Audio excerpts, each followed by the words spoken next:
Hey everybody, this is Michael J. Flores. And Patrick Chapin. And this is episode 2 of Top Level Podcast. Woo! So episode 1 seems to be going pretty well. People seem to like it. If you haven't heard of it and you've heard of this episode, you're listening to this episode, I don't know how that happened. But actually, let's throw some links and stuff out there. So we didn't do a great job of this to begin with. We have a Facebook page. It is facebook.com/toplevelpodcast. We have a Twitter stream. At this point, it has 2 tweets, I think. And it's high quality. They're really good tweets. They were tweets telling you to listen to the first podcast, which is about the best thing you could have done. And it's twitter.com/toplevelpodcast. To answer your question ahead of time, we do not have an RSS feed for iTunes yet. We'll probably have one next week. And we're going to have a YouTube page up soon, but we also have a website, which I would guess you're listening to this podcast off of or downloaded it off of, which is toplevelpodcast.com. And we're Top Level Podcast. Yeah, that's true. These are all true facts. All true facts. So today, Luis Scott Vargas, your coworker, Hall of Famer, one of the best Magic the Gathering players of all time, threw out a tweet to us, and he asked if Top Level was greater than Next Level, and you're the only person who can answer that. No, I think it's another name for the Next Level. Because I always just sort of assumed we were one level away from as good as it gets. Yeah. And the next level is the level after the place where we already were, which happened to be the top level. It's just now that now that we have a little bit more perspective on it, we can see that was in fact the top, and this is as good as it gets. It's all downhill from here. So. No. I mean, that actually, before the last part, it actually felt to me very much like one of my own personal core values, which is constant self-improvement and betterment, which would also be nice. Yeah, yeah. Go ahead. When we were brainstorming names, you were just like, hey, what if we just put together our 2 brands? So it's Top 8 Magic plus Next Level Magic / Next Level Deck Building. No, see, I don't know anything about that. What I do know about is that Brad Nelson, as he's trying to take things to the top level or the next level or whatever, his deck this weekend. But I'm guessing you don't want to talk about that yet, do you? We're gonna. I mean, when we start talking about that, I mean, listeners can start listening, and an hour later and be like, "Oh, yeah, Crackling Doom, second card." Dude, Crackling Doom is nice. It's a good card, right? So it is the good card in Mardu. It's the good card. Well, I think that we can have a little discourse on that. So I wanted to start by talking about some decks that you and I have made / played in tournaments, and kind of segue into eventually Brad's deck. So this won't be true a week from now. This question that I'm going to ask you, the answer you're going to give me, will probably not be true a week from now. But Patrick, what do you think would be the most impressive tournament that you've won so far? The Pro Tour in Atlanta, I guess. The Theros Block Constructed Pro Tour. Pro Tour Journey into Nyx, you don't say. And that was just earlier this year. You've been playing for like 20 years, right? Yeah, I guess that is true. But yeah, you finally won a tournament. It happened to be a Pro Tour. So a lot of folks have probably asked you this, because in the top 8 of that Pro Tour, you had both teammates of yours playing Sultai decks, right? So we didn't have the word Sultai yet. But they had blue-based decks with some flashy cards like Kiora the Crashing Wave and Prognostic Sphinx. And then we also had, what I would think of as being kind of more synergistic or more exciting versions of the Abzan deck, like your finals opponent, where they're kind of relying on combinations of different enchantments to generate an aggregate advantage. But you played a deck that was, in a way, much more straightforward, and in another way, very bedeviling for people. They don't really understand your deck. So I just want to talk about the mechanics of this deck, how this deck works, and what you were thinking about, and you just really played this deck that was less exciting than other options, and yet we're able to pull off the tournament. I don't know. I guess it depends on what it is that excites you. I kind of just get excited by winning, and I get excited by mana efficiency, and I get excited about playing with good cards and consistent mana. And that deck was a combination of the most best cards that I could fit into the deck. It was a format that very much looked like, there's some synergy strategies, like Constellations or Heroic, but for the most part, you basically had two paths. You can either play synergy or you can play with card power, and that's true of most formats these days. The part of the key to that deck, though, was the realization that the constraints in the format were such that the only way you could play with good mana is to play either a monocolor aggro deck or a three-color green deck. And the reason that the three-color green deck is the minimum instead of like a two-color deck, for instance, is that the third color isn't just free. It's even better once you play all the temples and Sylvan Caryatids and stuff. Like there's basically no reason not to play at least three colors once you're playing all these great temples. There just isn't enough power. There aren't enough powerful cards to only play two colors anyway. And part of what I think gave me an advantage in that tournament was the realization that the format was going to be mostly so slow that I could just get away with playing 4 mana confluences. And anybody that was so fast that would punish me for mana confluence, I could buy myself extra time by having lots of ground creatures, because the removal available to the aggressive decks was not great. And that deck in particular, it was just a collection of good cards that nowadays looks more like a normal strategy because of the popularity of Abzan in Standard. The printing of Siege Rhino and to a degree also Abzan Charm and Sand Steep Citadel have basically demanded there be this new archetype, and at the time, though, that color combination wasn't particularly popular. I mean, people playing that color combination generally were much more likely to be playing a Constellation strategy. And obviously, the black, green, white color combination has taken many forms over the years, but that style was a little bit different in that, like for instance, the using Fleecemane Lion as a removal spell, when you know that most people won't be able to kill your creature, and that creature can block most of the aggressive threats, then in many ways that creature can serve as a removal spell, and it has the added benefit of not being dead versus a controlling strategy. But basically, the Abzan deck was a showcase of all the best cards in those 3 colors. And I think a lot of the modern Abzan decks are of a similar vein. Now, some of the card choices have changed. I mean, the format's different. Some of the constraints of the format are different. The format's just bigger, right? So all the cards that were available for you to play at Pro Tour Journey into Nyx are actually all legal right now. In addition, we have cards like Abzan Charm and Siege Rhino if you want to play these colors. Absolutely, but there's also some of the constraints of the format have changed because of the additional cards that are added. They weren't, they're not an assortment evenly across the board. They are in different areas, and they were very obviously informed by Wizards of the Coast's understanding of what cards were good in Theros block. And so some of the basic assumptions of the format are different. For instance, in Theros block, Courser of Crufix and Bramaz were huge brick walls. Because of the fact that they had a 4 toughness and only a 3 power, they were very difficult to kill for less than 3 mana.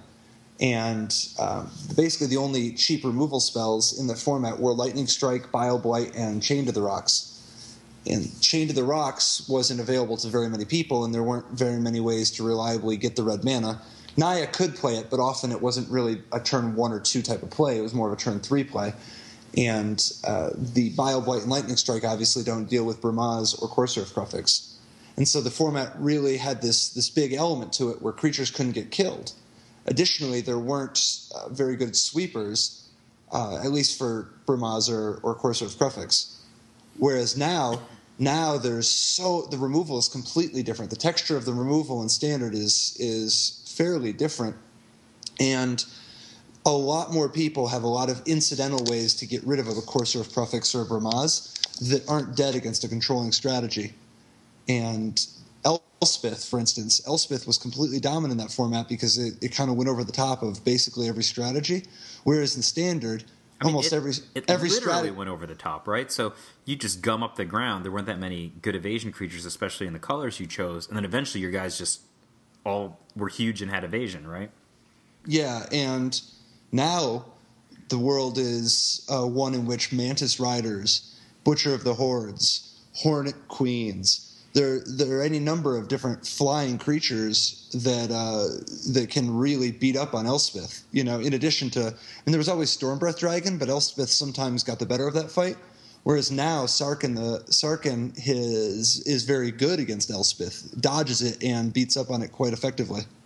Oh yeah, I've been on both sides of the Elspeth versus Stormbreath Dragon fight, and it can go either way, but. Elspeth is a great answer to Stormbreath Dragon. Yeah, so basically the format is bigger, but an important thing to remember with bigger formats is that which cards get better in bigger formats is it's not an even distribution. You know, it's like how some of the cards in Standard that are so dominant, when you move up to Modern, those cards aren't even played, whereas there are some cards in Standard that get much better in Modern. You know, cards scale unevenly. Oh, sure. There are cards that are fairly mediocre in Standard and then end up being, utterly dominant in bigger formats. Brainstorm, for example, was seldom played in Standard. Oh, you can make an argument that was just wrong. That was just wrong. It's just wrong, right? But Eric Lauer played Brainstorm in Standard, but very few people did. He played it with Thawing Glaciers. I played it in Thawing Glaciers largely just because I knew Eric. Actually, I knew Andrew Cuneo and Eric as well, and that was an influence on me. I played it actually in Prosbloom, which it wasn't super well known there, but not very many people played it.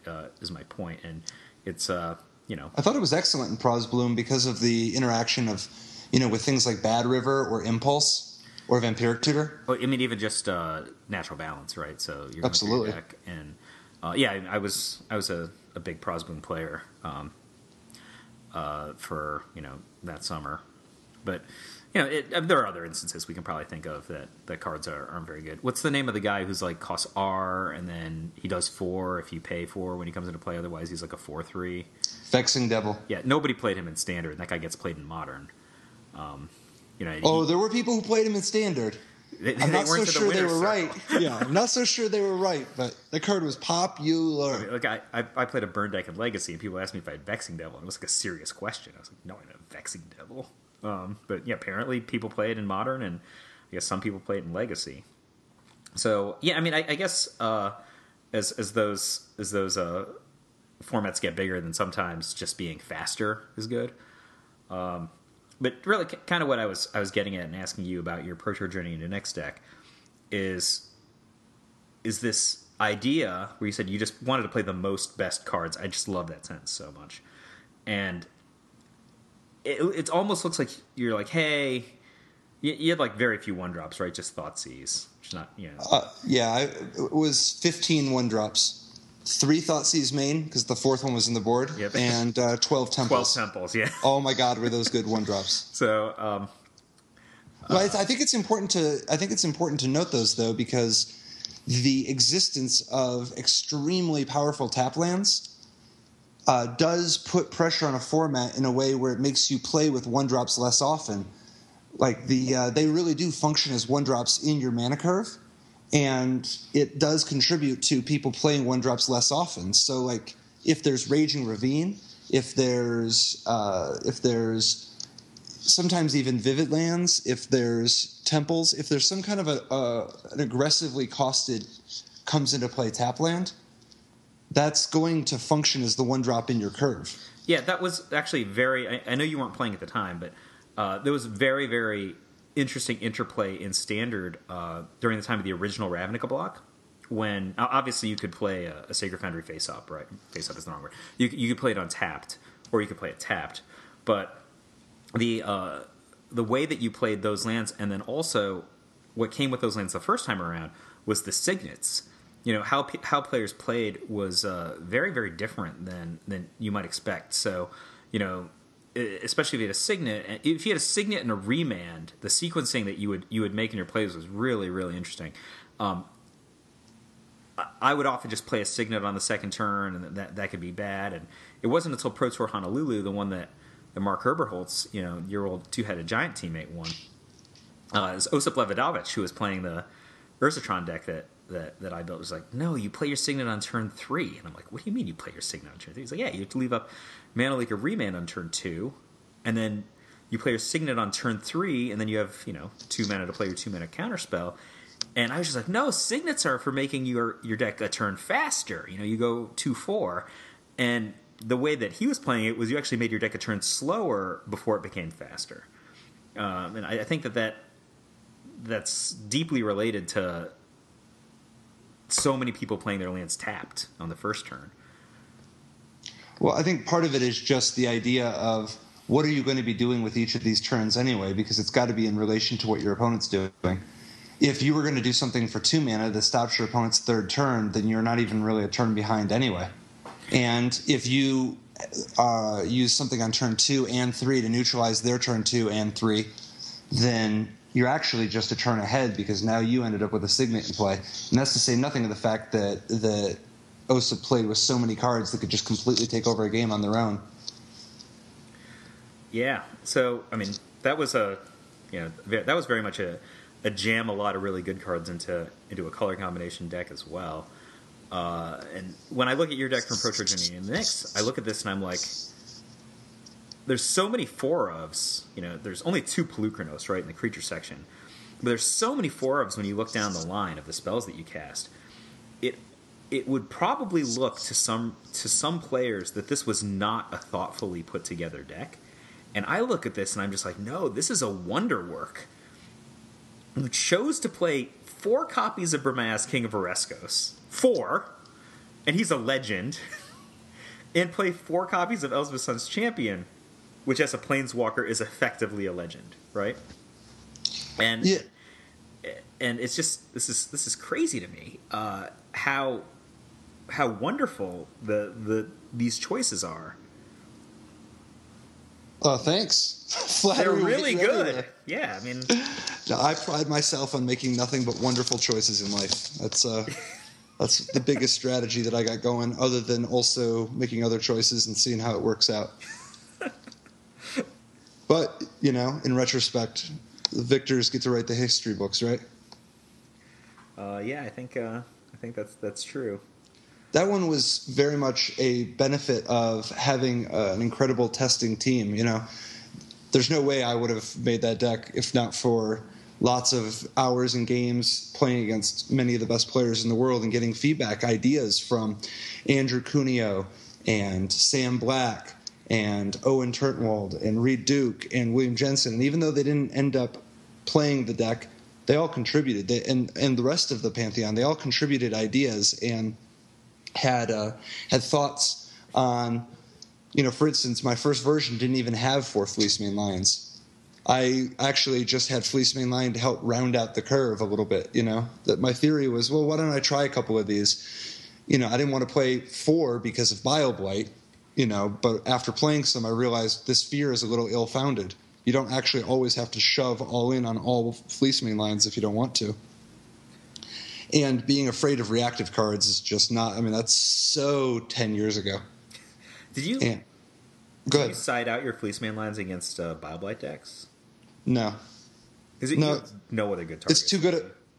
I don't have any other good targets, but it's too good of a 7-drop. And it's if they 1-for-1 it, who cares? If sometimes they have the BioBlight, sometimes they don't. And if they do, it's not like they've devastated your position. You don't actually have to play a second Fleecemane Lion.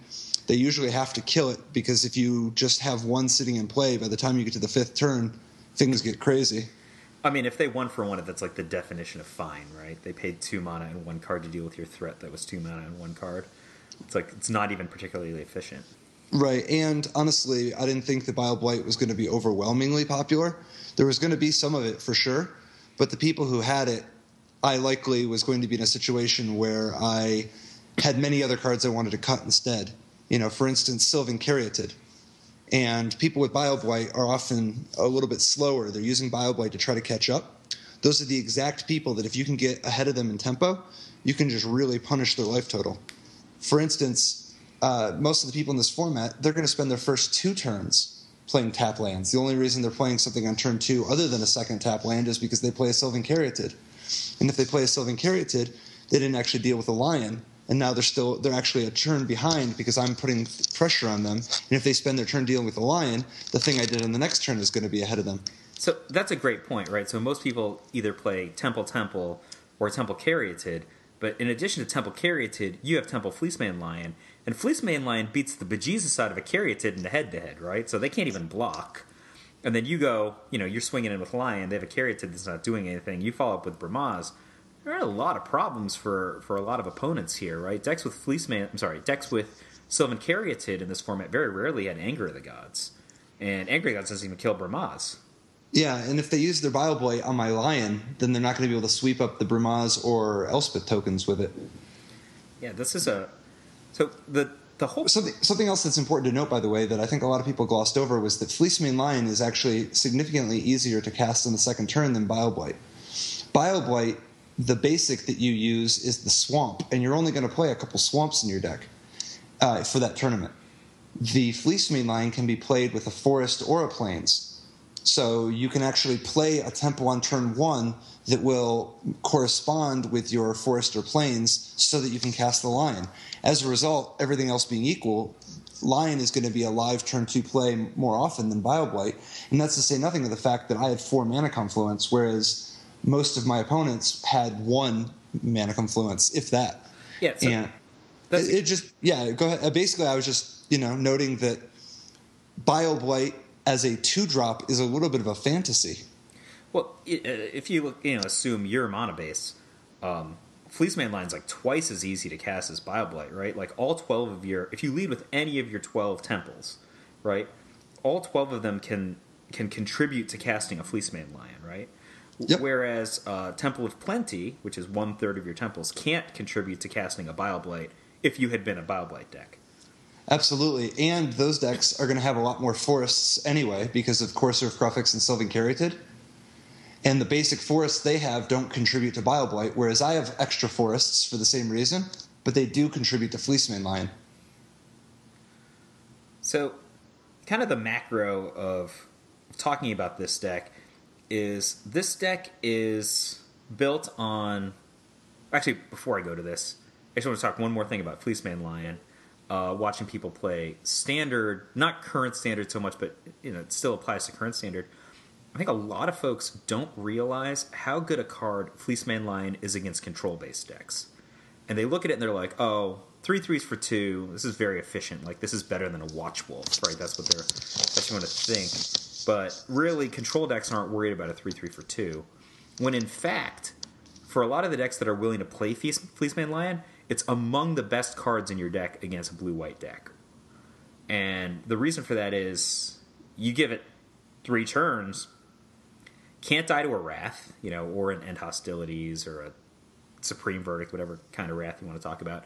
And it can't be targeted by hardly any kinds of removal. Right? You need something crazy like multiple Doomwake Giants to deal with a Fleeceman Lion at some point. And I think that that's a really underappreciated aspect of the card, that it's both quick, that it can come out on turn 2, and then also it's close to inevitable in some cases.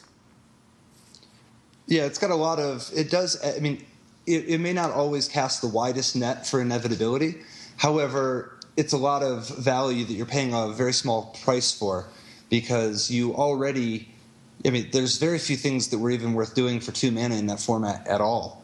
And if you had it in play, and then you play a 3-drop, and they play a 3-drop, and you play a 3-drop, and they play a 3-drop, in terms of spells or creatures, you're often hitting them for 3 damage a turn and getting value there also. And so when you're not even having to pay very much opportunity cost, the adding a dimension to your deck of having this inevitability is actually quite strong. I mean, there were many games in that tournament where I was in awkward situations against opponents who had drawn lots of extra cards, and they hit me with Prognostic Sphinx some, and they did any number of things that gave them some element of control over the game.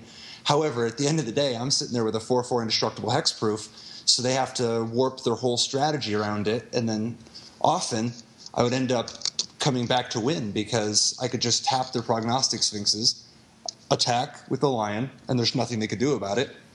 And I eventually wear them out, Yeah, I really, really can see that. That's the kind of thing when you're playing with this kind of deck where you've done the work of. If I'm putting words in your brain, tell me. Just kind of identify the best threats, if not the best cards available in the format, certainly available to your colors, and then you just played them, and you're like, I can put pressure on people, and I'm not reliant on, some voodoo of sticking 2 or 3 cards together to get my value. The value's already there. The value's in my Sphinx. I'm sorry, is in my Fleeceman Lion. The value's in my Brahmas. It's already there. I'm just going to use it. I didn't think of it so much as threats, more of a just trying to use my mana as efficiently as possible. And if you have a good distribution of costs among the cards that you play, you can use your mana more efficiently because you can play for instance, on turn 1, if you play a land that is untapped and your opponent plays a land that's tapped and scries for 1, they've used their mana more efficiently. And then on the second turn, if you play a 2-drop and they don't play a 2-drop, they just have 1 more expensive card in their hand. Well, over the course of the next 5 turns, if your 2-drop is affecting the game in a meaningful way, in a positive way, like adding an extra mana or hitting your opponent for 3, all of that damage or all of that mana adds up to a big effect, whereas the card in their hand that was more expensive, by the time they can actually play it, it might be neutralized by some of the advantage you gained in the meantime.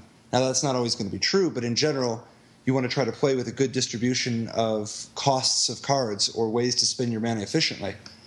As far as biasing towards threats, I think that in general, proactive cards are just much better. The bar is much, much higher for what a reactive card has to do for you to be worth it, because so many opponents are going to come at you with different strategies, different cards, different things that you have to interact with. So you have to be very, very, very sure when you play a reactive card of the types of cards that your opponent is playing with, or you just have to play with a very powerful and versatile card. Fleecemane Lion is proactive, making the bar a little bit lower for what it takes to be exciting. But I think a lot of people had glossed over it, and that's where the advantage came from. The rest of that deck had many other reactive cards, though, like Hero's Downfall and Silence the Believers. You also touched on something that I think a fair number of players probably underrate as being a source of leaks in their game. Like they're leaking victories that they don't even notice. Right? You talked about opponent playing a temple on turn 1, you play an untapped land, and then you don't use it. Right? So, in a sense, you kind of had this available mana that you didn't do anything with, and they had an available mana, and they kind of paid a down payment with this turn 1 mana to get a good distribution of colored mana in future turns and to scry on the first turn, right? So when you play with these kinds of lands, the sequencing of your lands isn't just important because it allows you to either herd or leak value, herd or leak options, but if you do it wrong, then you can have a catastrophic set of unfortunate events. I'll give you a really easy example. I see this happen all the time, where a player looks at his opening hand and he's got like maybe a Windswept Heath, one land other than the Windswept Heath that comes into play untapped, and then say 2 temples, right? And the play that he wants to make, he looks at his hand. It's not the fastest hand, but he wants to make a 3rd turn Courser of Crufix. That's a common thing. If he's lazy on either the first or the second land drop, he could easily find himself in a situation where he can't even cast his 3-drop on turn 3. And a player at your level, probably this would never happen to me, right? But not only is this not uncommon, but you also have situations where, say, a player draws a Sylvan Caryatid. Well, how does this change how I'm going to play my lands? And it's I think just something that players at different levels have to be mindful of. Oh, absolutely. I mean, everybody's got to be mindful of it, because one of the most common missteps, I guess, for people playing their mana all the way up to the pro level is they have a plan in their head. They draw a card that should affect the plan, but they don't take it into consideration before continuing to go through some motions. And that's why, I mean, it's very important when you draw your card for the turn, figure out what the implications of that draw are before starting to go through the turn, because it can be very tempting to be like, well, I looked at my hand, I had 2 temples and a Windswept Heath. I know I want to play Courser on turn 3, so on turn 1 I played a temple, I scryed it to the bottom, next turn I drew a card, and then you play your temple because the first thing you do during your turn is play your land, and you know that's what your plan is, but you drew a Sylvan Caryatid this turn. Things actually have changed for the better if you think about it before playing your land, because now you can change the plan, play your Windswept Heath, then play a Caryatid. Then on turn 3, you can still play your Courser like you wanted, but now you get to play a temple also. And you're actually just in a much better shape. But you have to be aware of when the plan changes.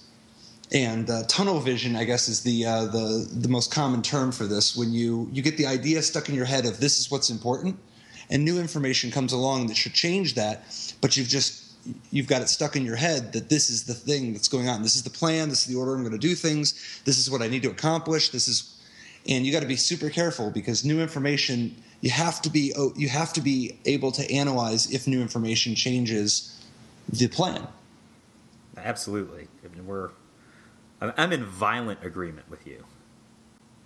Looking at your deck from Pro Tour Journey, the next, call it vanity, but I saw some influence in that deck with a deck that I designed for the 2009 World Championship, and we did kind of a semi-exercise last week around talking about, hey, what do you think of the 10 or so best cards in Standard? We had I thought a pretty fun and enlightening chat about, oh, how good is Wingmate Rock? I think I kind of got you on the idea that Brimaz may be a little bit better in Standard than you might have thought at the beginning of that segment of the conversation.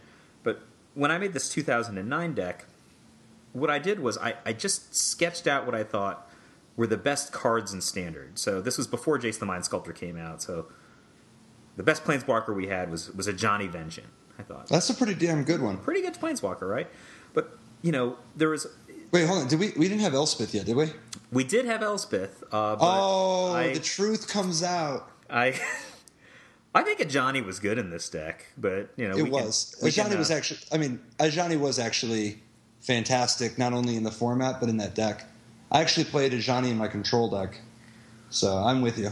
So, you talked about having Heroes Downfall and Silence the Believers, which, especially for a small format, are excellent reactive cards, right? But, in 2009, they let me play with Lightning Bolt and Path to Exile. So, these are really, really elite reactive cards.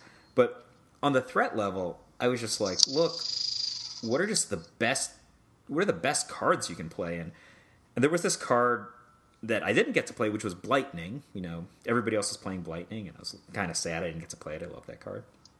But I did get to play Noble Hierarch, which is still on lists for...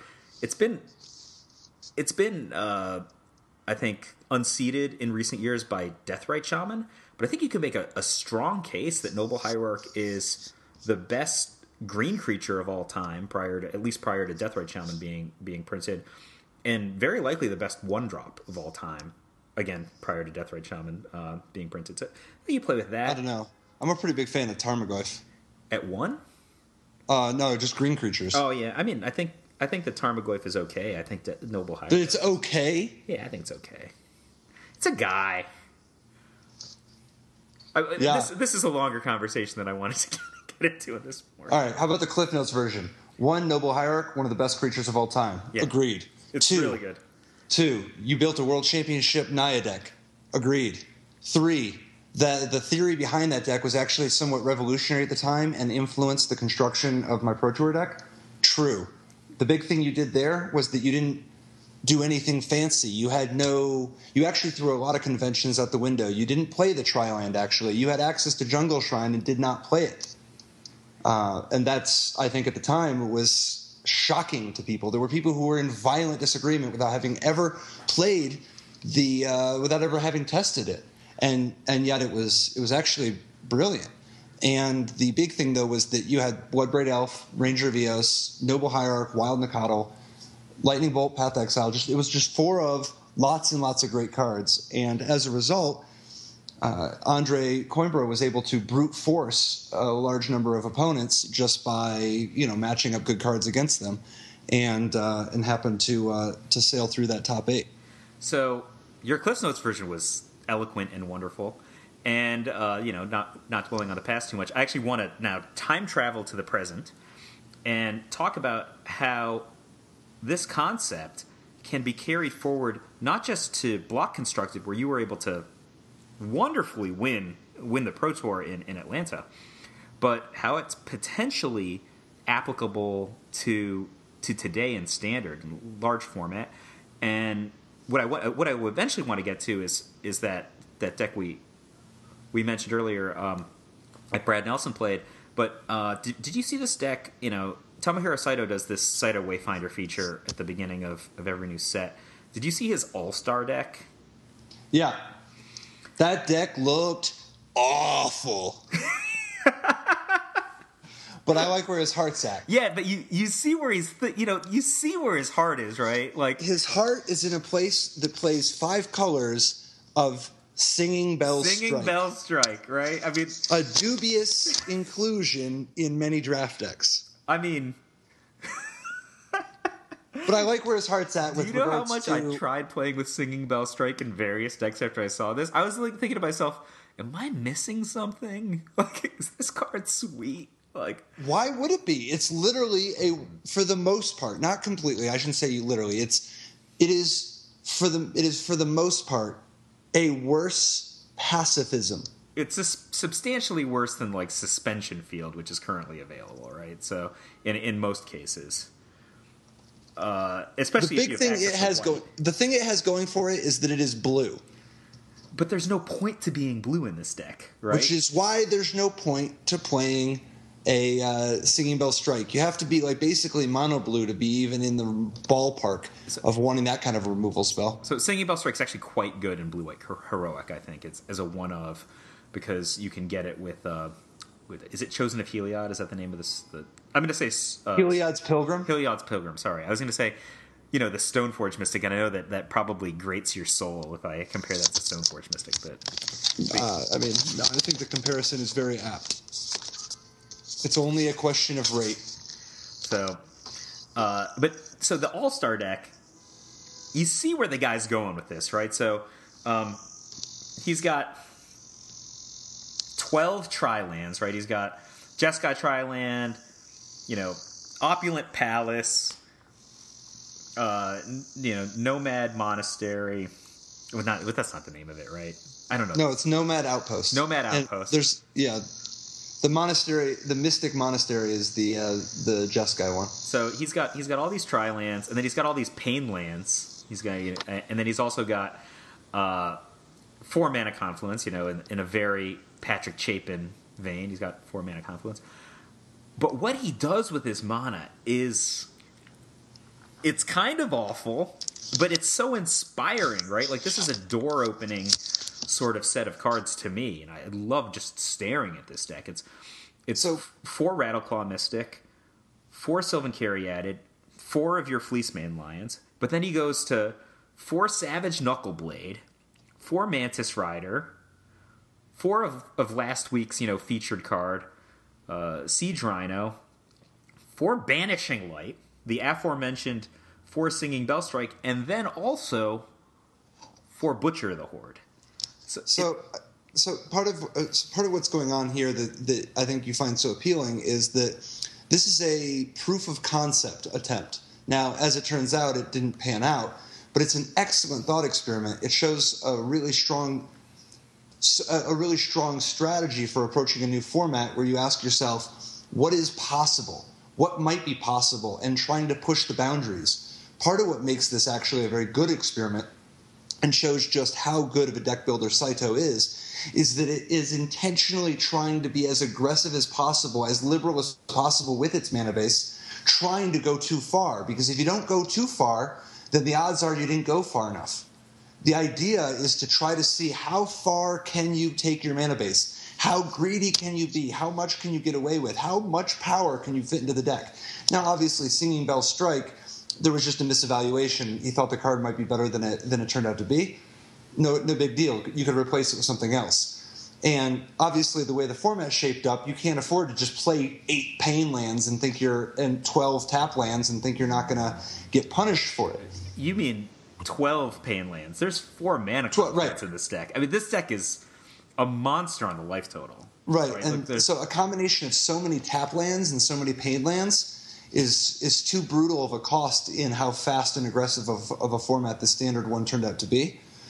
I think that something that is worth noting is that it's a good experiment to take a look at this collection and instead of just being in awe of how much power there is, look to make sure that there aren't dyssynergies, that there aren't places where cards are working against themselves. For instance, in this deck, there's a real problem in that he's investing in Butcher of the Horde.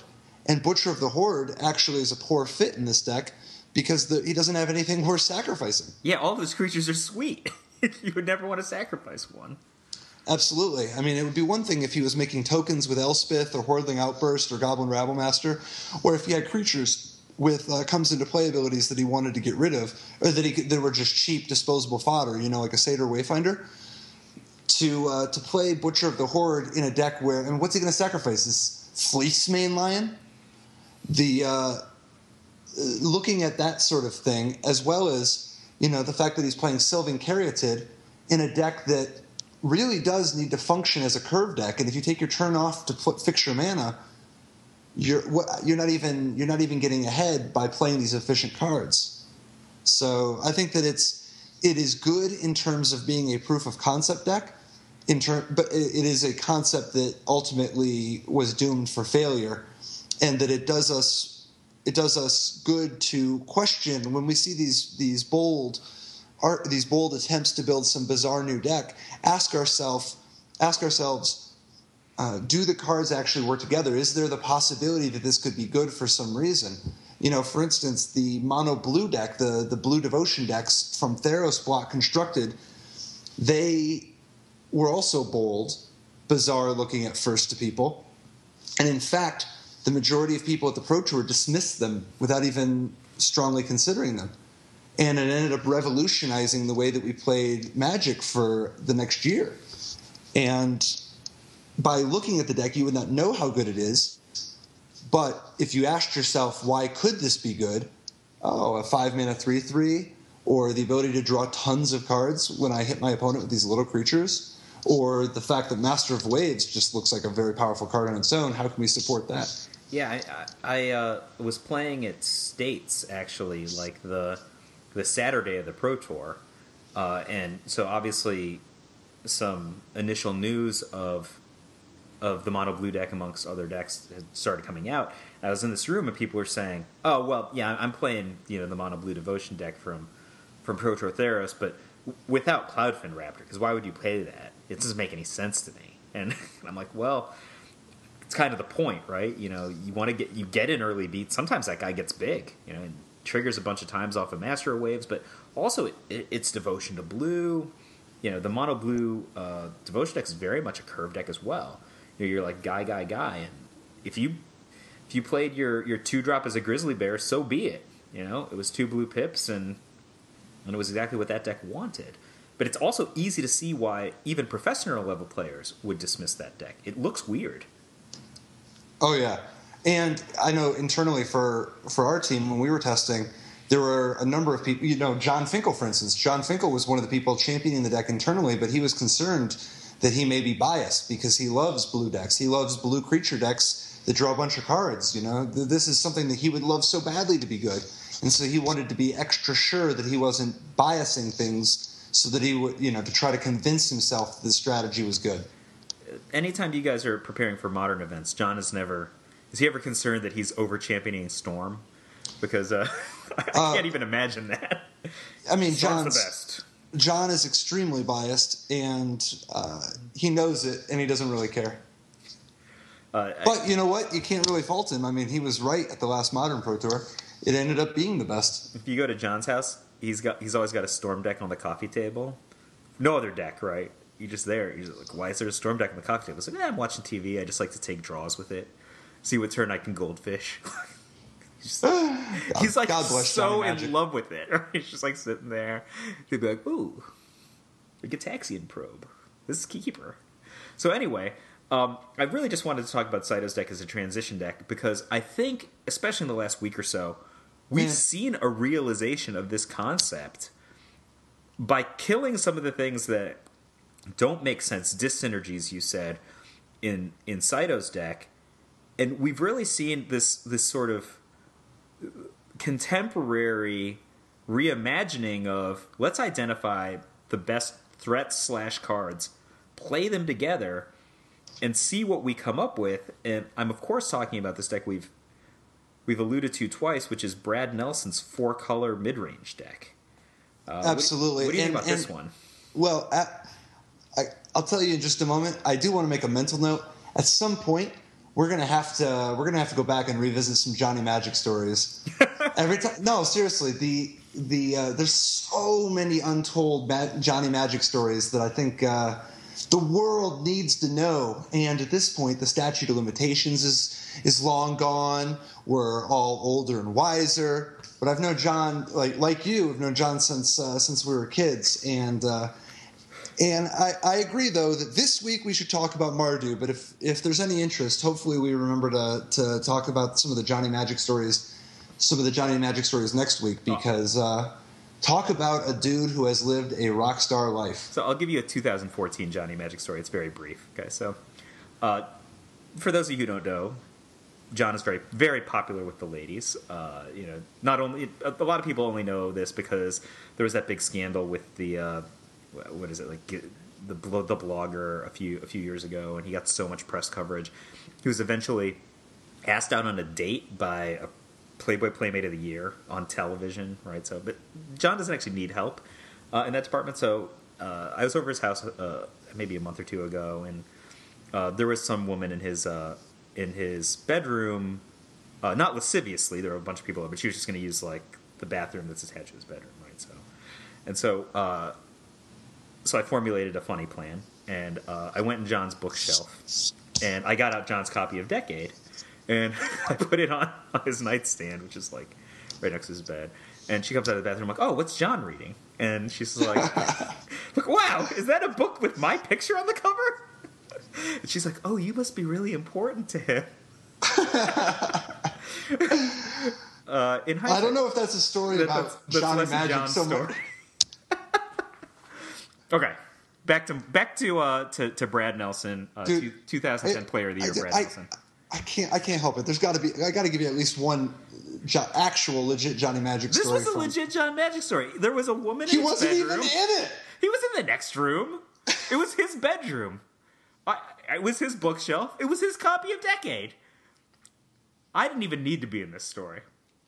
Dude, so I remember, it wasn't even that long. It was like, God, I guess at this point, about 8 years ago, I had just moved back to Michigan after being gone for a while, so to speak, and I wanted to get my own place. I wanted to get an apartment, and they asked me for proof of income and employment history and where I've been living and all this sort of stuff, and it was a little tricky as I hadn't had an apartment in a long time. I hadn't technically worked a job in a while. How am I going to get an apartment? And it looked like I was kind of just out of luck. I didn't know anybody in the area that could co-sign for me or anything. And one day, Johnny Magic and I were just chatting Magic, and he asked, I mentioned that I had. He messaged me wanting to know if I could chat for a minute, and I had remarked that I only had a couple minutes because I had to go try to sort this out. And he mentioned that he'd be happy to co-sign for me, and that type of stuff where it's like he's Johnny freaking Magic, you know. He doesn't need to spend his time doing this sort of thing, but it has been remarkable over the years, not only seeing all the different times he's been there for his friends in every different capacity, but also the type of stuff he does with like, for instance, the Make-A-Wish Foundation, you know? Man, you're such a jerk. Like me? Yeah, I tell this selfish, idiotic, self-aggrandizing story, and then your story is just like, oh. Do you realize Johnny Magic hasn't... Johnny Magic is so generous. I just think that more of I just think that is literally the epitome of a good role model. The fact that he has a standing invitation to the Make-A-Wish Foundation that whenever somebody wants to, because obviously, no surprise, he's the most commonly requested Magic player for the Make-A-Wish Foundation, and he just said, yeah, if there's ever another spot, another opportunity, boom, he's on it. And I just think that's awesome. So I apologize. I didn't mean to make this the We Heart Johnny Magic hour, but I mean, the last 20 years of my writing life have basically been the We Heart Johnny Magic hour. So I'm a huge fan. He's obviously not only been a huge influence on my life in Magic, but on my personal life. You know, I consider him a good friend, and he's just really. He actually taught me in a lot of ways about what was good and important in life, both by the things that he had and the things that he didn't have yet. And sometimes we talk about this idea of the kind of person that you are, not you, Patrick Chapin, but you in general are, is informed by the people that you spend the most time with. And spending a lot of time with people like John is, in my one rad experiment of my life, it's been something that's actually been a substantial signal in the improvement of the kind of people I was spending my time with, and by extension, the kind of person that I was becoming. Plus, he played Napster once. All right, so let's talk about Brad's 4-color deck. Once is the wrong word. Dude, so Brad played this 4-color mid-range deck you were telling me about. I heart you. Go ahead. I heart you. That's it. And I heart Johnny Magic. So 4-color mid-range with Brad Nelson is, in some ways, the realization of what it is that Saito had attempted to do. Right? I mean, it is sort of a collection of how many high-quality cards can you get into a deck, you know? But it's revolutionary in the sense that this is just like, it's not breaking the limits, right? It's like knocking down the walls with a freaking wrecking ball. If you look at this deck, is wondrous to me. Now, if you look at Saito had a 5-color deck, right? He has blue, and his blue cards include Singing Bell Strike. Brad not only upgrades Singing Bell Strike to Chain to the Rocks. No, he upgrades it to Lightning Strike, which is only mildly better. He's got Lightning Strike and Chain to the Rocks. That's true. Chain to the Rocks is pretty sweet. And he figures out how to make his mono work with freaking Chain to the Rocks in a 4-color deck in Standard. There's no Taiga to put Chain to the Rocks on, right? He has to work with Mountain. So there's actually first of all, just some context. Brad's an excellent deck builder and plays a ton of Standard. He's one of the top 10 Standard players in the world right now, probably. He comes up with a lot of ideas, and he's not afraid to think outside the box and kind of stretch the imagination of, stretch his imagination and see what sorts of combinations of cards he can put together. And the dude just loves the game. Now that he's in the zone again, and he's experimenting with a variety of different types of decks, and this one was a little bit of a fusion of Abzan and Mardu in an attempt to play as many of the cards that he thought were good as possible. The use of his mana, though, is actually very clever. Because of this 4-color combination is specifically one in which there's 2 different red fetch lands that he can actually functionally play. That gives him 6 more mountains, because you only have to find 1 mountain to be able to chain things to the rocks. Right, so he's got Bloodstained Mire in addition to 4 copies of Wooded Foothills, because the reality is he's still anchored to green, despite being Mardu colors, right? He's got not only Corsair Crufix, which is double green, not only Sylvan Caryatid, but he even has Satyr Wayfinder. Yeah, that's actually the really smart thing, is that where a lot of people are content to play with 9 mountains, Brad is a much more realistic deck builder and has 2 Satyr Wayfinders as sort of a additional half a mountain, if you will. You know, the part of what impresses me about this mana base is that, well, it has 3 basic mountains, which is more than he would normally want to play for sure, and 6 red fetch lands. It actually balances its mana by focusing its tri-lands and dual lands away from red. He's got, he does have 2 red tri-lands. He has 4 Sandsteep Citadels. And then instead of playing more tri-lands of the wrong colors, Brad actually has non-red dual lands and mana confluence, because it's not particularly efficient to just play too many red sources in a deck like this. He isn't getting enough value out of it. He's already going to be searching for a mountain anyway. Yeah, he does need a... Go ahead. I'm sorry. So, it's so interesting to me. His deck is contingent on the card mountain, right? He's got Chained to the Rocks. And in addition to a bunch of either incidentally red cards, like Butcher the Horde, which is red in addition to 2 other colors, or Crackling Doom, which is red in addition to 2 other colors, or Lightning Strike, which is a cheap red card. He's got double red cards like Sarkhan the Dragon Speaker, right? Double red cards that you need to cast on curve, like Anger of the Gods, out of the sideboard. But he just decides, oh, I can play Temple of Plenty. I think there must have been a lot of thought that got Temple of Plenty into this deck, alongside a mana base that includes 1 swamp and 3 mountains. Well, I think the key is that Brad needed more green and white mana, and he already had 4 green-white tri-lands that were available to him. There are no other green-white tri-lands available, given that green and white are allied colors. And in Standard, you can only play so many fetch lands, right? It's not like Legacy, where a lot of your fetch lands can overlap into target lands, right? If he adds Windswept Teeth, he's just going to run out of lands at some point, right? Well, and the whole reason he's playing fetch lands in the first place is so that he can have additional mountains. He's going to run out of lands very quickly. He doesn't even play basic plains in this deck, and he can't afford to play more lands that only produce 1 color. He's already using up he's already got so many lands that effectively only make 1 color. He can't afford to have optional ones like plains. So, personally, I think the mountain base is the most triumphant part of this deck list, but the concept behind it is amazing. So we were earlier debating if this is Mardu with Siege Rhino or Abzan with Butcher the Horde and Crackling Doom. It really is split half and half right down the middle. If he drew out 30 of his cards, it would look just like a Mardu deck. Butcher of the Horde, Sarkhan the Dragon Speaker, Chained to the Rocks, Crackling Doom, Lightning Strike. Whereas on the other side, he's got Elspeth, Ajani, Corsair, Sylvan Caryatid, and Siege Rhino. This is a deck that is literally just half a A, half a B. Put them together. Now, just calling a spade for a spade, I'm not actually convinced that this deck is the next big thing.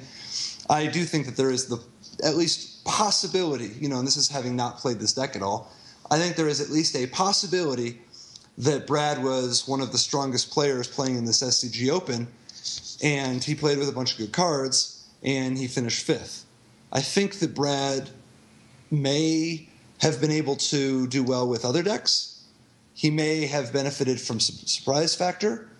I don't know. I think that this is a totally fine, totally reasonable deck. But whenever you see these sort of cutting-edge, unusual combinations, the majority of the time there's a little bit of gimmick going on because of it being a surprise factor, and it doesn't always settle down to be like this. So you would not advocate that this is a legitimate leveling up of technology in Standard, right? This isn't. We haven't just gone from bronze knives to iron swords. I think this is more likely a master has been bored and wanted to play wanted to do some dancing. He wanted to enjoy himself, and so he's experimenting with new forms because he's an artist. And the level of competition that he was playing at relative to his own ability affords him some amount of freedom in that area. And it is very possible that this deck, maybe this deck's slightly better, maybe it's slightly worse. It is mostly sideways.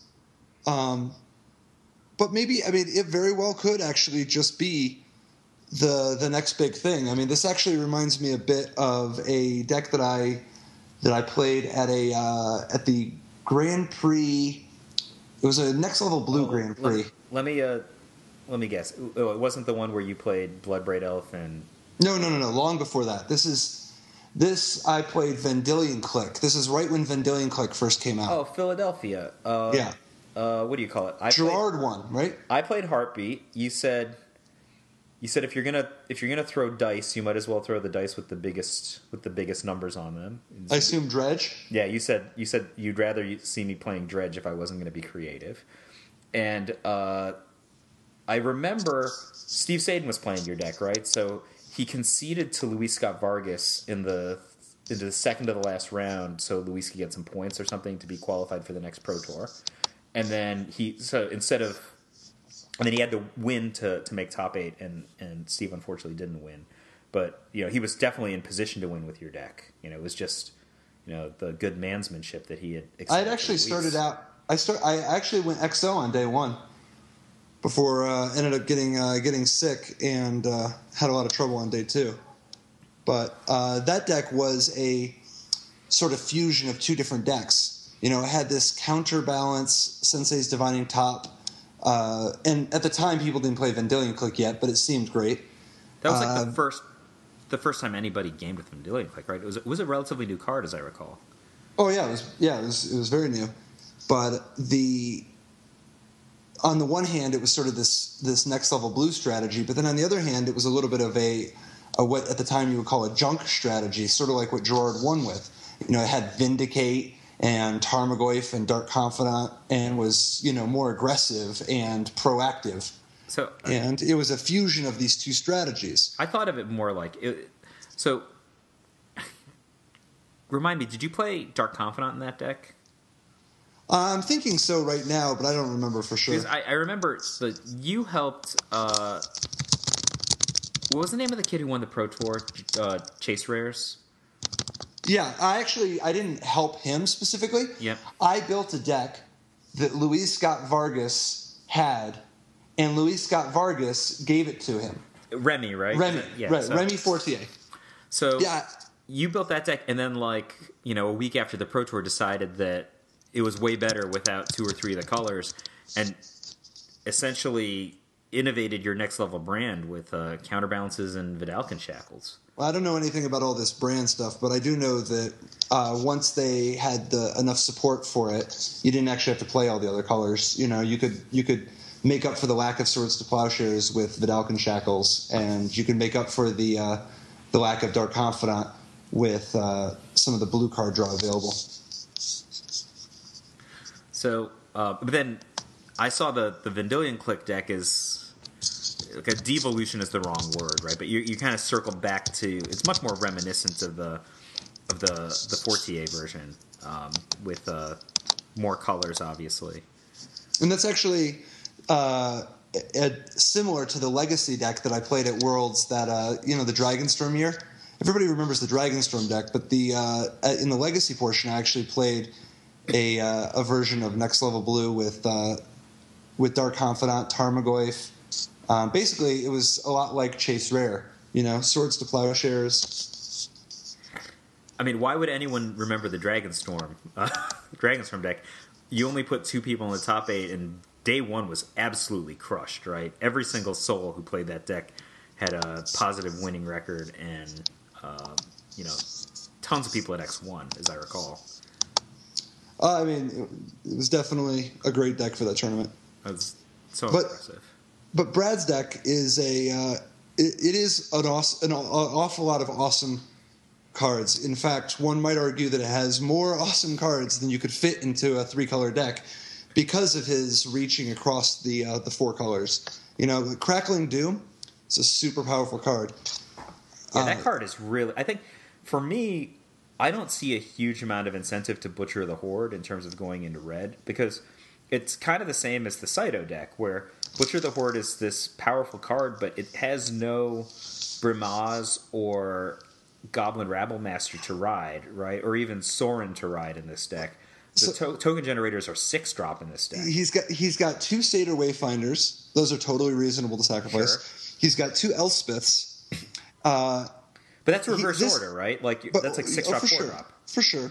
He's got 4 Sylvan Caryatids, which, that's not the greatest thing in the world, but, Saito had them also. Saito's Caryatids were very out of place. And Brad, actually, his Caryatids are a good fit for the deck, but sometimes you end up with more mana than you need. Stacking them is totally reasonable here. And then something else that I think is important to note is that Brad has 3 copies of Xenagos the Reveler in his sideboard. Xenagos the Reveler plays right into the Butcher the Horde strategy. It's a very aggressive card that can be a little hard to deal with, and the Butcher the Horde can be fed continuously by Xenagos in some board states.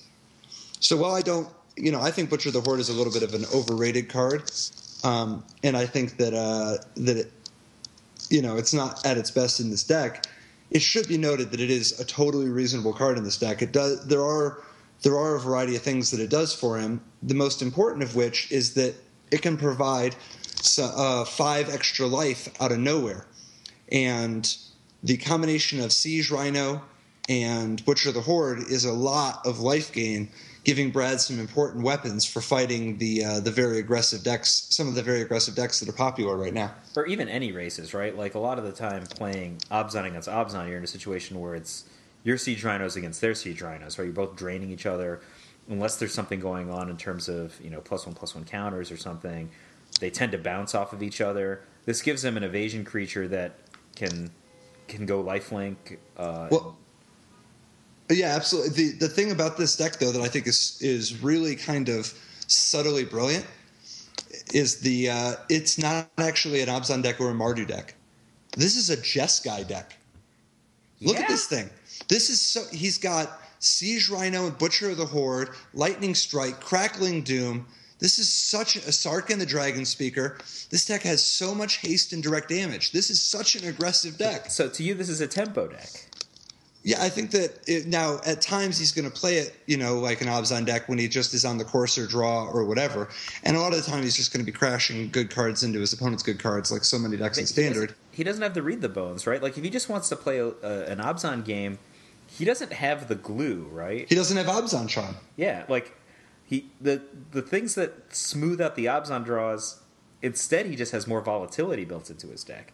Yeah, it really is set up to be a deck that can switch gears on a dime and become very aggressive, like the Jeskai aggro decks that people play. So what I was going to say is that I'm not sold that Butcher of the Horde is that legitimate of a splash in this deck, because I think it's the same thing we see with Saito's deck, which is that there's a lot of things that maybe aren't as good as Butcher of the Horde, but you can avoid going into the 4th color and approximate Butcher of the Horde, like Wingmate Rotsuit example, right? It's more mono than Butcher of the Horde, but, you get your flyer. It has an insane impact on the board when it's good, and you're just really not going into the 4th color for it. But I think Crackling Doom is the kind of card that gives you, a profound different effect than Obzon decks typically have, to begin with, right? This is the ability to interact with a Pearl Lake Ancient. Crackling Doom is a more powerful card than Hero's Downfall. Although it should be noted that Crackling Doom is not that great against Pearl Lake Ancient. So a match that I watched, Brad just stockpiled multiple Crackling Dooms and then was just forced his opponent to pick up like 6 lands or something. Sure. To play around it, which I know is approximatable by other cards, but it was really impressive because he still got some remainder from the Crackling Dooms, even though the Pearl Lake Ancient bounced. In general, I think Crackling Doom is a slightly more powerful card than Hero's Downfall, if mana is no concern. So I've also seen Brad do this, which is that he could have made a proactive play on turn 3 but he just chose to Crackling Doom his opponent's Sylvan Caryatid when I think he missed his third land drop, which was really, I thought that was really cool. You know, you're like, oh, this is a functionality you don't necessarily see. He's stranding his opponent, and taking out a card that is very helpful for opponents, and also typically very difficult to remove. I mean, that's a Molten Rain right there. And that's not just a Molten Rain. That's a Molten Rain on their 5-color mana. I do think, though, that looking at this deck as though Butcher of the Horde is the splash, I think the real key, though, is that black is the splash. This is set up like a Naya deck in some regards. So this is now a Naya deck. This is a Naya deck. It's always been a Naya deck. Look at it. It's Sylvan Caryatid, Courser of Kruphix, Ajani Mentor of Heroes, Elspeth, Sarkhan, Chain to the Rocks, Lightning Strike. This is literally you're right. This is a Naya deck. This is a Naya deck that has Siege Rhino, Butcher of the Horde, Crackling Doom, and Murderous Cut. Now, Crackling Doom and Murderous Cut help fill this important role, which is that you really do want to play a lot of removal right now because some of the bomb creatures are just so good. Siege Rhino is just the best. We've already established that. And a whole episode on Siege Rhino being the best last week. Once you have black, the question is, do you want Butcher of the Horde or not? And I think it really depends on what it is you're trying to accomplish. But, I mean, I don't think it's necessarily out of the question. I think that it offers some powerful dimensions. It's just a question of what is the opportunity cost. I think that I would love to see Sorin, Solemn Visitor, somewhere in this 75, but... You know how I feel about Sorin. He's like literally my favorite card in Standard. Literally? Literally. Literally? Not figuratively. Literally my favorite card in Standard, yes. Dude, Sorin is so good. He levels so fast, and even when they can kill it, he just... Everything we said about Butcher the Horde in terms, you get the 5-point life swing, Sorin just basically does that. If you got a Brimaz or something, leading into him. So like Jeskai Charm, often the most devastating. It's not the most commonly used mode, but when it is used, it is often super devastating. Is the +1/+1 to your team and lifelink. Sorin's +1 ability is, and now obviously it doesn't give an extra point of toughness, but Sorin's +1 ability is functionally Jeskai Charm. It's like every turn, and often you're just dead if you get hit with that. Well, if you get hit with it twice, you're just going to lose the game anyway, right? Unless you're a token deck. Most decks in Standard can't withstand the super quick Sorin Ultimate, right? It's like an auto win against Pearl Lake Ancient decks, and it's very, very good against most fair decks that play one creature at a time. I mean, that's really what puts Sorin over the top for me, and I realized how quickly he could level up and how deceptively devastating the Abyss is. Because when you look at ultimates on Planeswalkers, that's not one of the ultimates you look at and you're like, oh yeah, this wins the game. You look at it and say, like, it's like the original Elsbeth's ultimate. We're like, yeah, I could see myself getting a very substantial advantage on this, but the game still needs to be won. Sorin's functionally wins the game by itself. It's a lot like Jace the Mind Sculptors. I don't know. I think that's... You think that's an overstatement? That's more than what I would say, but it can be good in the right spots for sure, but it comes up so fast. I personally don't actually ultimate Sorin all that often because, by the time I've +1'd a couple times, they're so far under, buried. But I think that the threat of it is the real key. It doesn't actually have to ultimate that often because your opponent can't afford for it to ultimate, so they throw everything they've got at it. And that in and of itself is worth a lot, because now instead of attacking you, they're attacking it. And not only that, you can pick your blockers when that happens, right? They might be able to take Sorin out, but you're probably tearing their cards to shreds anyway. It's interesting. I think that's something that we might want to spend more time on in a future podcast. Just how to play with Sorin or how to play with Planeswalkers.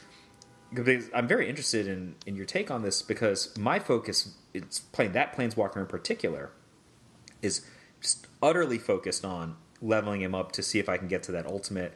I don't think I've even one time gotten him past the ultimate so that I could ultimate him and then still have a Sorin in play. It just, my focus is like level up ultimate.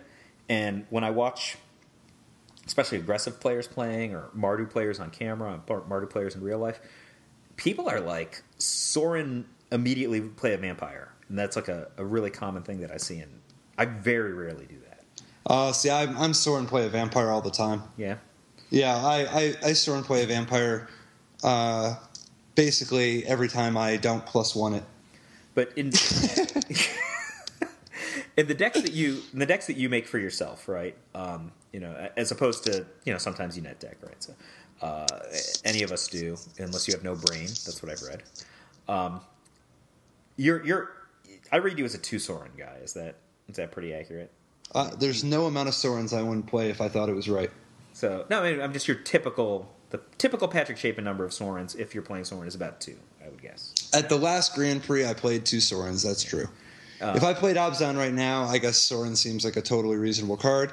2 is generally the default number, but I think you can totally play more if you want. See, you could play less if you wanted. I just think Soren is pretty good. So, for me, and this is maybe preference, maybe this is bias. I'm not sure. I am a 4 Soren guy. I want to play all the Sorens I can, and I want to see what cards I can play alongside Soren that make Soren better. Play Soren in such a way that I make my other cards better, right? So I'm excited by the ability to go Seeker the Way followed up by Soren. Like, oh man, that's a lot of power, right? Or it's a good defender for Soren. And even when I'm playing Soren and Abzan, I'm the thinking I have is like, oh, you know what, Siege Rhino, like the lines that I'll take in a game, like my Siege Rhino can block for this Soren, right? That's how I'll often think about it, rather than how can I use Soren to get my guys through.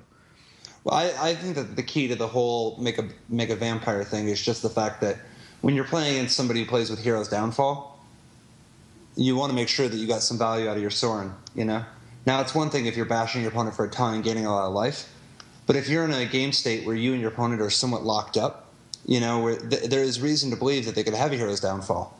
And if you believe that your opponent is just getting rid of each of your cards as you play them, like for instance, if you play a Courser on turn 3 and they downfall it, you play a Siege Rhino on 4 and they counter it, you might just want, you might be in a spot where that they have to deal with the Soren or they're going to die anyway. And so you want to just put out the Soren, have a vampire, and if they don't deal with the Soren, you can threaten to make another vampire, or now you can just be ticking up every turn.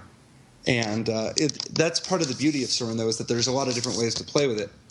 Against opponents that are not likely to have a Hero's Downfall, like for instance, if you've already Thoughtseize somebody, you can very quickly put them under a huge amount of pressure. If you Thoughtseize a control deck, he doesn't have any Hero's Downfall, and you stick your Soren because you took his dissolve or whatever. Now you're in a spot where he's on a very short clock. He or she is going to be up against a wall pretty quickly because it is really hard for those control decks to win through the Soren emblem. I just think that a lot of the time they have the downfall, and so I make a vampire.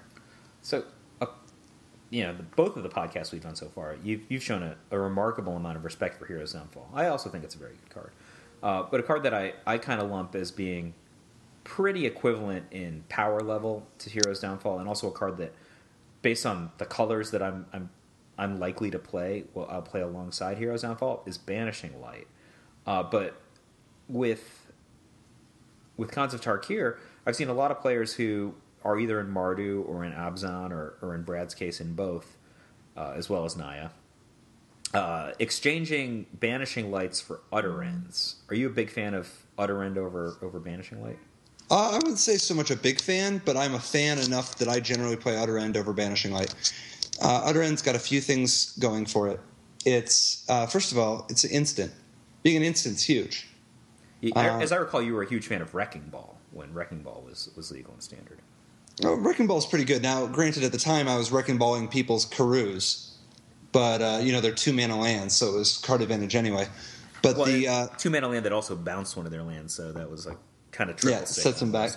Right. So the thing about Utter End though is that it's got a lot of different advantages over Banishing Light. It's instant speed, which is definitely good, but it doesn't backfire. It doesn't come back. And Banishing Light does backfire sometimes. For instance, when your opponent, there's nothing like an opponent who Banishing Lights your Siege Rhino, and then you Utter End it. Boom. That's like a devastating blowout to people. That's game winning a lot of the time. A lot of people forget that there's instant speed life gain. They're like, oh, I can't think of any instant speed life gain in the format. Well, Utter End is. If you Banishing Light, lit my Siege Rhino. Now that said, I think Banishing Light can be good too. It just depends on what you're trying to accomplish. In general, though, I think Banishing Light is more of a card for people who do not play black. So, the way I think about it is like this. If you ask me to name 10 advantages Utter End has over Banishing Light, I could probably come up with them.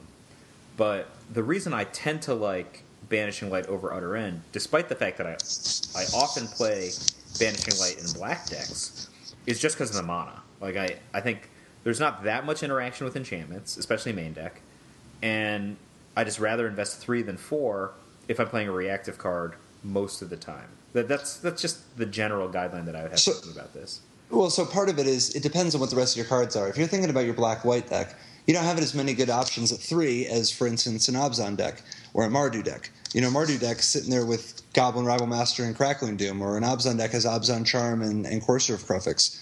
When you have so many 3-drops that you're just going to play a 3-drop on turn 4 anyway, then what have you accomplished?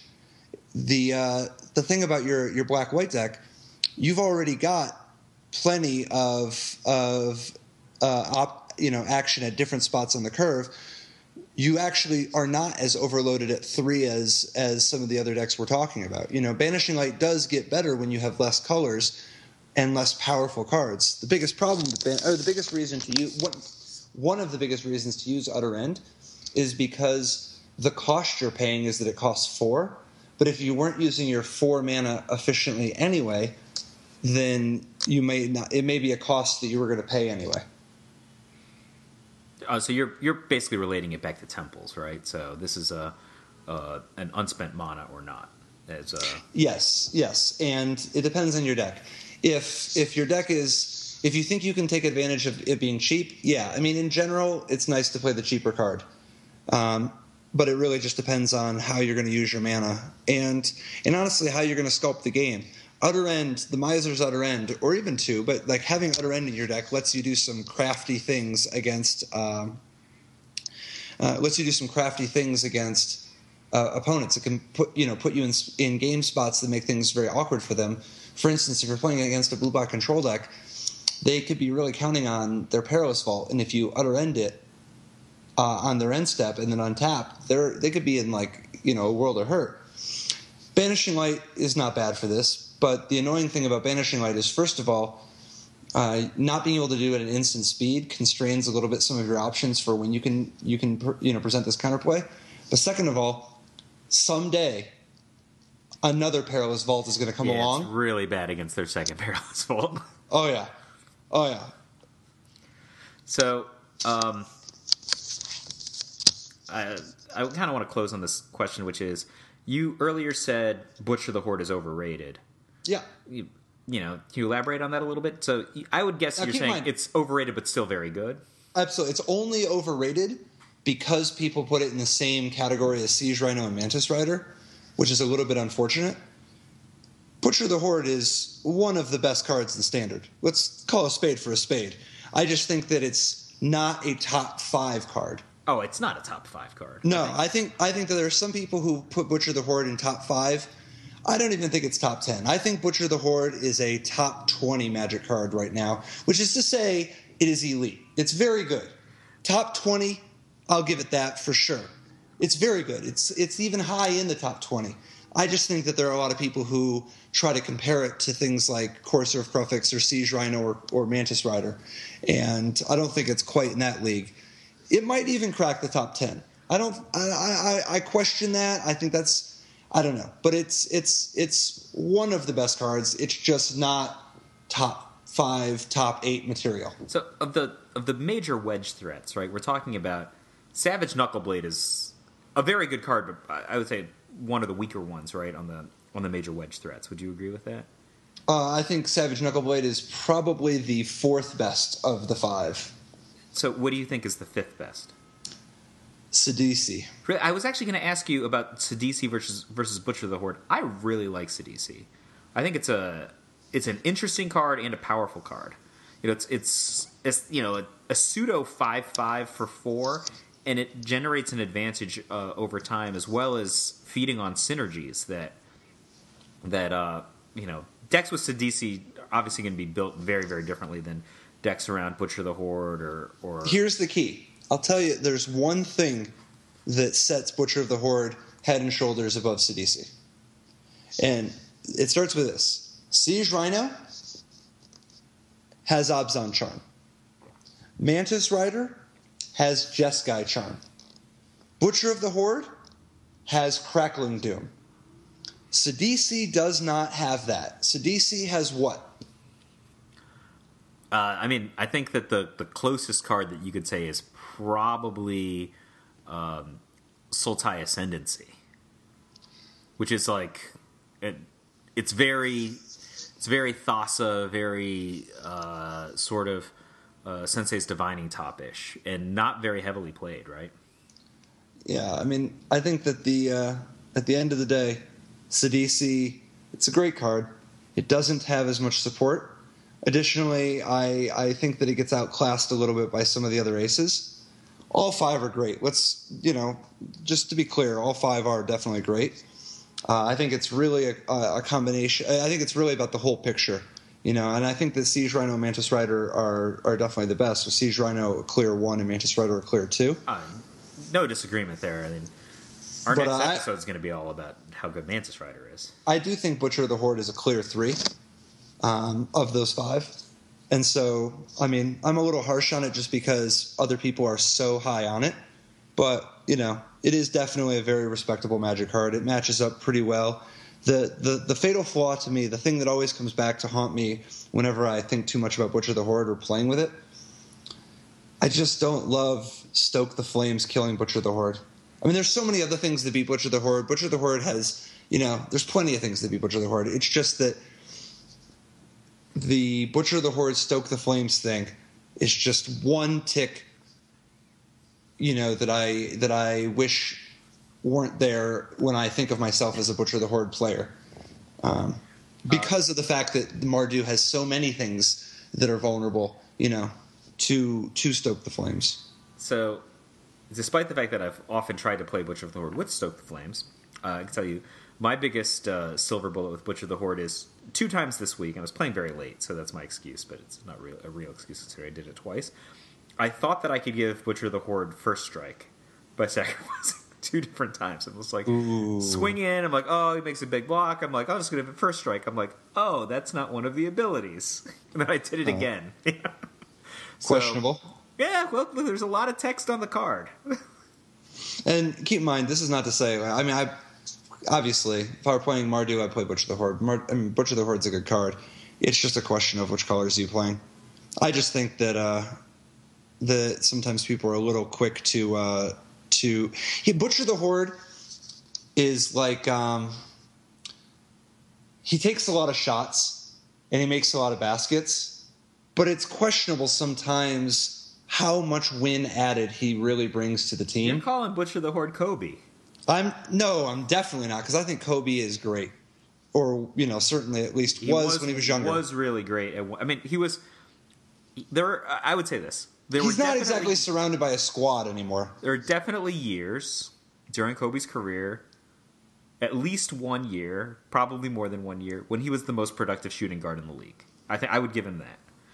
But I think he's definitely overrated, but still pretty great. Kind of like Butcher of the Horde. I don't know anything about any of that. I love Kobe. I don't know anything about all that.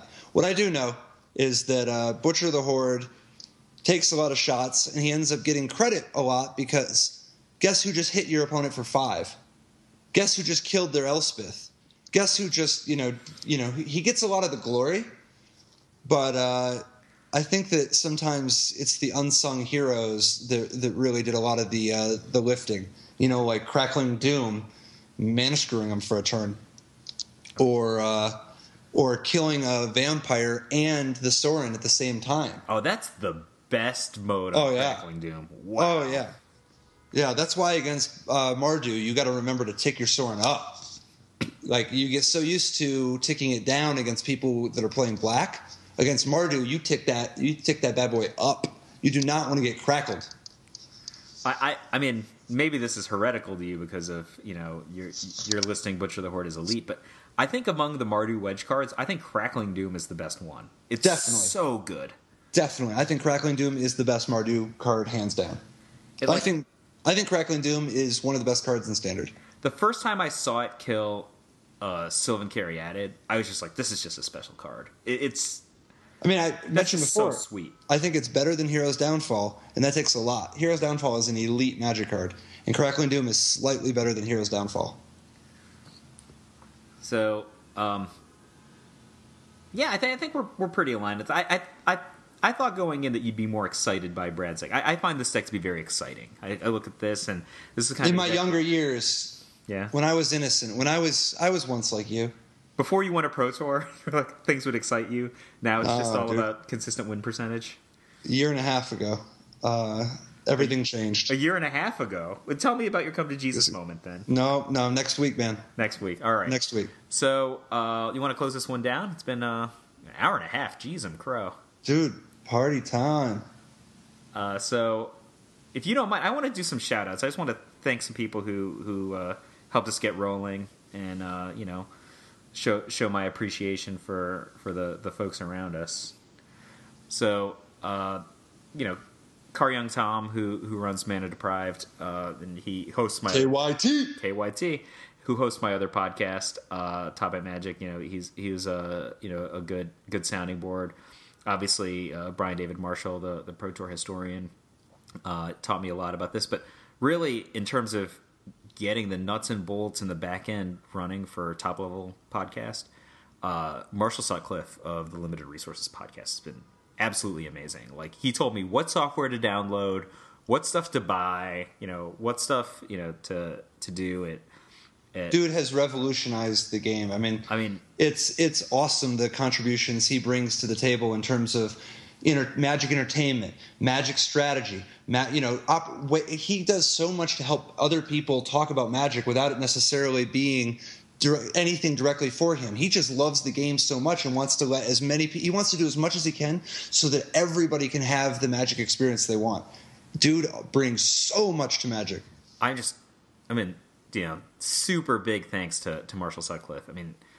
I don't know, like half the stuff that probably looked easy from the outside coming in was just like Marshall telling me what to do, and yay, Marshall. Definitely sincere thank you there. Also, sincere thank you to my mom.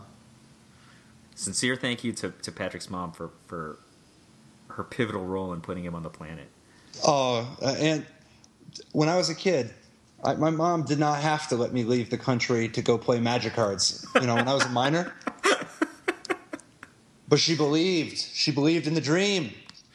Wow, man. Thank you, Mom. I love you. Some Johnny Magic stories. We could tell some Randy Bueller stories from your younger years. Next week, buddy. Next week. All right. So, good chats, Patrick. Let's shut this one down then. All right. See you next week, man. Bye.